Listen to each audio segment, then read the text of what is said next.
Hello, बच्चों, let's read the question. Which of the following graphs represent the behavior of an ideal gas? Okay, so हमें बताना है यहाँ पे से कौन सा ग्राफ रिप्रेजेंट कर रहा है behaviour of an ideal gas. Okay, ideal gas की इक्वेशन के अकॉर्डिंग हमें पता है PV equals to nRT, right? Where P is the pressure, V is the volume, N is the number of moles, R is the gas constant and T is the temperature. ठीक है, देखो first graph के according दे रखे अगर P constant है, first graph के according अगर P हमारा कांस्टेंट है, ठीक है, तब हमारा V और T के बीच में स्ट्रेट लाइन मिल रही है.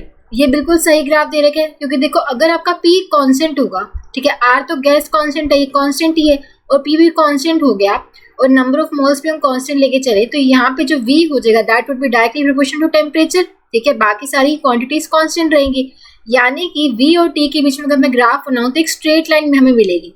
ठीक है, तो एट कांस्टेंट प्रेशर जो हमारा ग्राफ बनेगा V वर्सेस T के बीच में वो इस तरीके का ही कुछ बनेगा.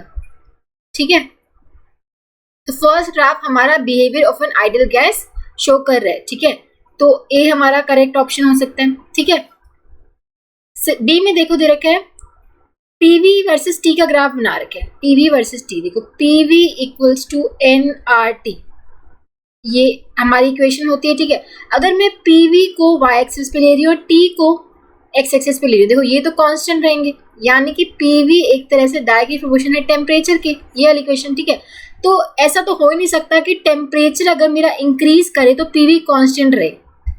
अगर आपका टेम्परेचर इंक्रीज हो रहा है तो पीवी का पी और वी का प्रोडक्ट भी ये भी इंक्रीज होना चाहिए, राइट, जबकि इसमें देखा ये कांस्टेंट रहेगा, ये तो गलत है, राइट.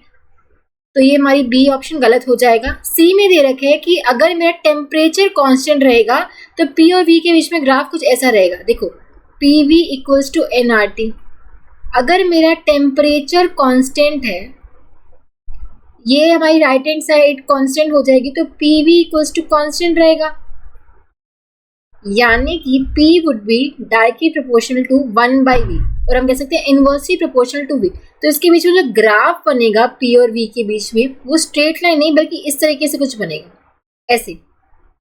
ठीक है, जबकि C में ये दे रखा है. ठीक है, ये हमारा बॉयल्स लॉ ही है. ठीक है, एट कांस्टेंट टेम्परेचर हमारा P वर्सेस V ऐसे ग्राफ बनता है. ठीक है, तो हमारा C वाला गलत हो गया. ठीक है, इस तरीके से डिक्रीज नहीं होगा, इस तरीके से बनेगा. ठीक है, ये हमारा एट कांस्टेंट टेम्परेचर. ठीक है, फिर डी में देखो दे रखे है कि अगर पीवी वर्सेस टी का मैं ग्राफ बनाऊं, देखो इस तरीके से तो नहीं बनेगा, फिर से गलत हो गया. अगर मैं पीवी वर्सेस टी का बनाऊं तो देखो PV is directly proportional to T, अगर मेरा टी इंक्रीज हो रहा है तो पी और वी का प्रोडक्ट भी इंक्रीज होना चाहिए, राइट. तो ये तो हमारा इनकरेक्ट हो गया.